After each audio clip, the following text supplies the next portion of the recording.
Good evening all of you. Welcome back to my channel story teller. आज है chapter number 7 का third video, जो कि होने वाला है लीडरशिप के कंसेप्ट और इसकी स्टाइल के ऊपर।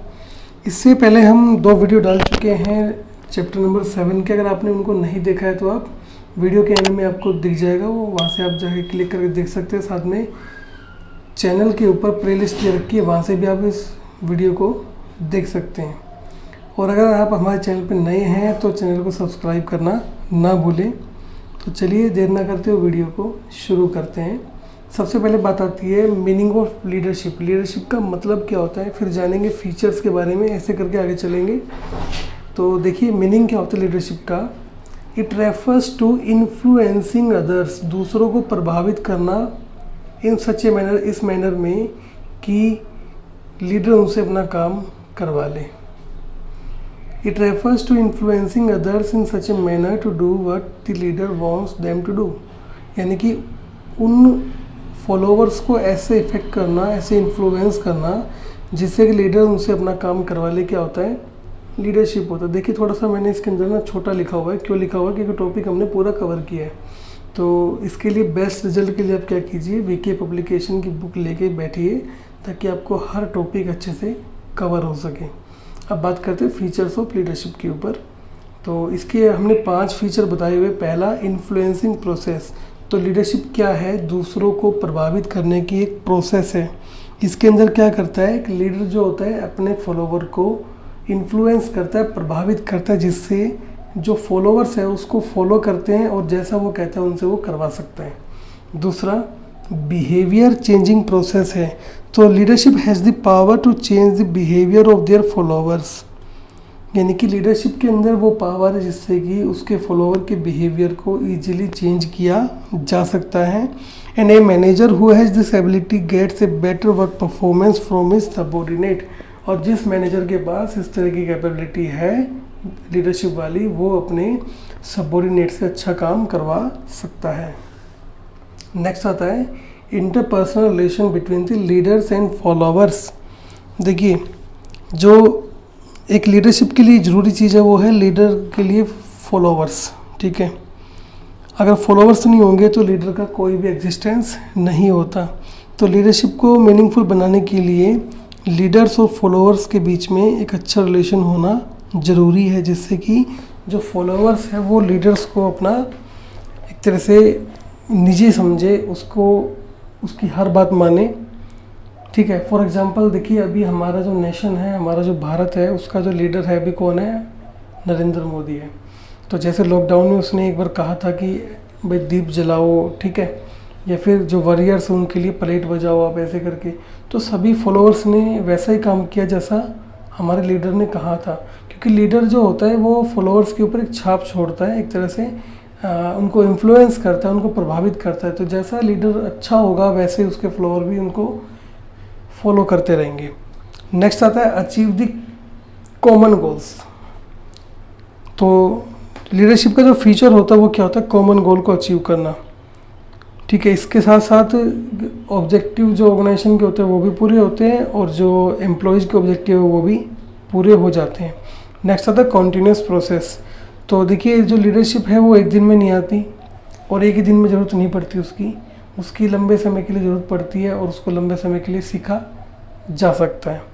अब बात करेंगे कि कौन कौन सी लीडरशिप स्टाइल होती है। तो 3 तरह की होती है, ऑटोक्रेटिक, डेमोक्रेटिक एंड लेसिज-फेयर या फ्री रेन। इनके दूसरे नाम भी मैंने लिखे हुए हैं। ऑटोक्रेटिक को लीडर सेंटर्ड बोलते हैं, ठीक है, डेमोक्रेटिक को ग्रुप ओरिएंटेड बोलते हैं, और लेसिज-फेयर को इंडिविजुअल सेंटर्ड बोलते हैं। अब तीनों के डायग्राम आपको दिखा रखे हैं यहाँ पे, लेकिन एक एक करके इनको समझेंगे। देखिए सबसे पहले बात करते हैं ऑटोक्रेटिक के बारे में। तो ऑटोक्रेटिक जो लीडरशिप स्टाइल होती है वो लीडर सेंटर्ड होती है। जितनी भी अथॉरिटी होती है इसमें लीडर के पास होती है, ठीक है। सबऑर्डिनेट्स के पास कोई अथॉरिटी नहीं होती। अगर वो काम अच्छा नहीं करेंगे तो उनको पनिश भी किया जा सकता है। यानी कि एक तरह से इसमें डिसेंट्रलाइजेशन नहीं होता, ठीक है, जो कि हमने चैप्टर नंबर 5 में पढ़ा था। इसमें सारा काम लीडर करता है। एम्प्लॉय जो होते हैं उनको जैसा कहा गया है वैसा करना होता है, गलत करेंगे तो उनको पनिश भी किया जाएगा। अब डायग्राम देखिए आप, ये जो है सबसे ऊपर है लीडर दिखा रखा है यहाँ पे, नीचे इसके सबऑर्डिनेट्स हैं। तो ये देखिए एरो देखिए, अब डायरेक्शन क्या है, अपवर्ड से डाउनवर्ड में, यानी कि लीडर जो कहेगा वो इनको करना पड़ेगा। ठीक है, अब ऑटोक्रेटिक की फीचर्स क्या क्या होती है। पहली फीचर आती है सेंट्रलाइज अथॉरिटी। अथॉरिटी किसके हाथ में होती है? एक इंसान के हाथ में होती है, वो इंसान कौन? लीडर होता है। दूसरा, सिंगल मैन डिसीजन, इन सबॉर्डिनेट्स का कोई रोल नहीं होता डिसीजन लेने में, डिसीजन कौन लेगा? लीडर लेगा। तीसरा, रॉन्ग बिलीफ रिगार्डिंग एम्प्लॉयज़, ये जो लीडर होता है ना, ये रॉन्ग बिलीफ रखता है एम्प्लॉयज़ के रिगार्डिंग कि भाई तुम तो डिसीजन अच्छा ले नहीं सकते, तुम्हें खाली जो बताया गया उतना ही काम करो, अपने एम्प्लॉयज़ को इम्पोर्टेंस नहीं देता है। नेक्स्ट आता है ओनली डाउनवर्ड कम्युनिकेशन, जैसा कि मैंने बताया खाली डाउनवर्ड कम्युनिकेशन होता है, अपवर्ड कम्युनिकेशन यहाँ पे नहीं मिलेगा देखने को। नेक्स्ट आता है फ़ायदे क्या होते हैं लीड इसके ऑटोक्रेटिक के। तो पहला फ़ायदा क्विक एंड क्लियर डिसीजन, जो डिसीजन आएगा बड़ा फास्ट आएगा और क्लियर आएगा एकदम। दूसरा, जो काम होगा सेटिस्फैक्ट्री होगा, क्यों होगा? क्योंकि पनिशमेंट दे रखी उनको, नहीं करेंगे तो। तीसरा, इसके लिए हमेशा लेस एजुकेटेड एम्प्लॉय चाहिए, जिनको काम करना अपने आप से नहीं आता, जिनको बताएंगे तो ही काम करेंगे, वरना कुछ काम वो नहीं कर पाएंगे। नुकसान क्या होता है? डिसएडवांटेज, मोटिवेशन ख़त्म हो जाता है उनका काम करने का। दूसरा, पॉसिबिलिटी ऑफ पार्शलिटी, लीडर का जिससे मन चाहे उससे पार्शलिटी कर सकता है। हो सकता है वो ई को इम्पोर्टेंस दे, हो सकता है वो बी को इम्पोर्टेंस दे, हो सकता है वो ए को इम्पोर्टेंस दे, बाकी को ना दे, तो इससे पार्शलिटी भी हो सकती है। अब बात आती है डेमोक्रेटिक लीडरशिप स्टाइल की। तो देखिए इसका जो डायग्राम है ये वाला है। इस डायग्राम में हमने बात की है, जो लीडर होता है वो बिल्कुल सेंटर में होता है, और ये जो चारों सबऑर्डिनेट इससे क्या करते हैं? आपस में बात करके काम करते हैं। ठीक है, ये आपस में बात कर सकते हैं और लीडर से भी बात कर सकते हैं, इसलिए इसको ग्रुप सेंटर्ड बोलते हैं, एक तरह से ग्रुप में काम करते हैं। ठीक है, और इससे पहले बात करें डेमोक्रेटिक की, तो ऑटोक्रेटिक में एक चीज़ और क्या थी? ऑटोक्रेटिक में तो हम बात कर रहे थे ऑटोक्रेटिक के अंदर जो लीडरशिप स्टाइल है कहाँ कहाँ के लिए सूटेबल रहती है।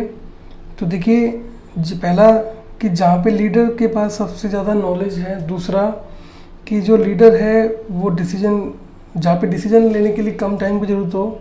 तीसरा, जहाँ पे सबऑर्डिनेट जो है वो अनएजुकेटेड हो। और फोर्थ, वहाँ पे जहाँ पे जो सबऑर्डिनेट्स हैं उनको कोई भी एक्सपीरियंस ना हो। अब बात करेंगे डेमोक्रेटिक के फीचर्स की, उसके बाद एडवांटेजेस की, देन डिसएडवांटेजेस की। तो डेमोक्रेटिक के फीचर सबसे पहला था कोऑपरेटिव रिलेशंस, क्योंकि सभी लोग मिलजुल के काम करते हैं इसके अंदर। ठीक है। दूसरा, बिलीफ इन एम्प्लॉयज़, जो लीडर होता है वो एम्प्लॉयज़ के अंदर क्या करता है? बिलीव करता है, उनके ऊपर विश्वास करता है कि वो डिसीजन ले सकते हैं।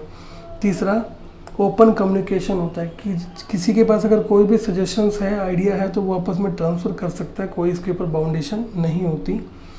अब बात करते हैं डेमोक्रेटिक के फ़ायदे की। तो पहला, हाई मोरल, जो एम्प्लॉयज़ है उनका जो कॉन्फिडेंस लेवल होता है वो ज़्यादा होता है, क्योंकि वो डिसीजंस खुद लेते हैं, राइट, डिस्कशन करने के बाद।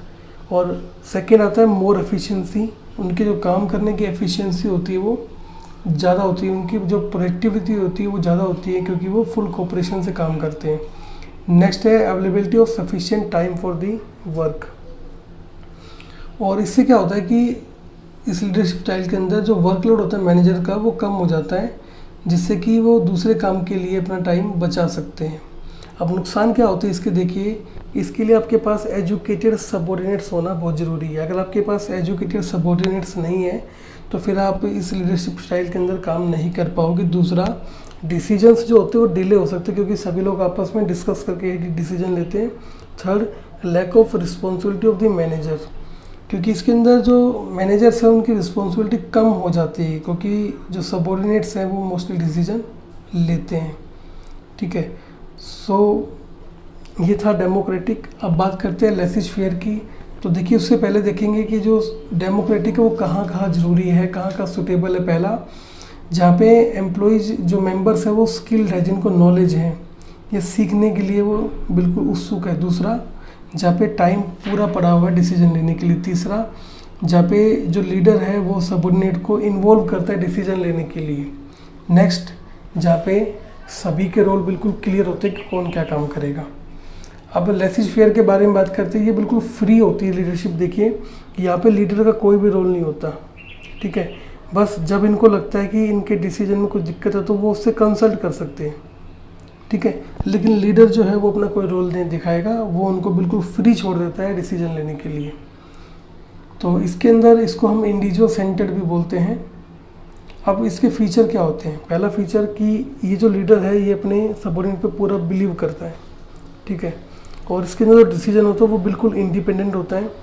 सारी जो अथॉरिटी होती है वो सबऑर्डिनेट को दे दी जाती है, ठीक है, और हर तरीके से वो अच्छा काम करते हैं। ये बिल्कुल सेल्फ डायरेक्टेड होता है, सुपरवाइजरी होता है, कंट्रोल होता है, यानी कि इनको कोई भी लीडर कंट्रोल नहीं करता। ये खुद का सुपरविज़न खुद करते हैं, खुद की निगरानी खुद करते हैं कि ये अच्छा काम कर रहे हैं नहीं कर रहे, खुद को कंट्रोल भी खुद ही कर लेते हैं। अब इसके फ़ायदे क्या है? इससे जो सबऑर्डिनेट्स उनके अंदर कॉन्फिडेंस क्रिएट होता है। दूसरा, उनका जो मोटिवेशन वो हाई लेवल पे होता है। तीसरा, ये जो डेवलपमेंट जो एंटरप्राइज का इससे इजीली कर सकते हैं, क्योंकि जो एम्प्लॉय जब वो अपने आप काम को कर लेंगे तो जो लीडर होगा वो क्या करेगा, उसका डेवलपमेंट इंटरप्राइज का अच्छे से कर लेगा, वो दूसरे मुद्दों पे भी ध्यान दे सकता है। नुकसान क्या होगा? कोऑपरेशन करना कई बार डिफ़िकल्ट हो जाता है। क्यों हो जाता है? क्योंकि सभी लोग अलग अलग होते हैं, सभी का काम करने का तरीका अलग होता है, तो कई बार कोऑपरेशन नहीं हो पाता। सेकंड, कि lack of importance of managerial post. कई बार पोस्ट की इम्पोर्टेंस ख़त्म हो जाती है। क्यों हो जाती है? क्योंकि जब वो किसी प्लान का हिस्सा ही नहीं रहता तो उसको इम्पोर्टेंस नहीं मिलती। और नेक्स्ट आता है suitable for the highly educated employees. अगर आपके पास अच्छे एम्प्लॉयज़ हैं, एजुकेटेड एम्प्लॉयज़ हैं, तो वहीं पे ये जो लीडरशिप स्टाइल है वो काम करेगी। तो आज के वीडियो में हमने बात की मीनिंग ऑफ लीडरशिप के बारे में और लीडरशिप स्टाइल के बारे में। तो आई थिंक आपको तीनों जो लीडरशिप स्टाइल है वो समझ में आ गई होगी। और नेक्स्ट वीडियो में हम बात करेंगे, पूरा कम्युनिकेशन के ऊपर वीडियो होने वाला है। और इस वीडियो में इतना ही, मिलता है अगले वीडियो में। फिर भी कोई डाउट है तो आप कमेंट करके पूछ सकते हो। Thank you so much for watching this video. Have a nice day.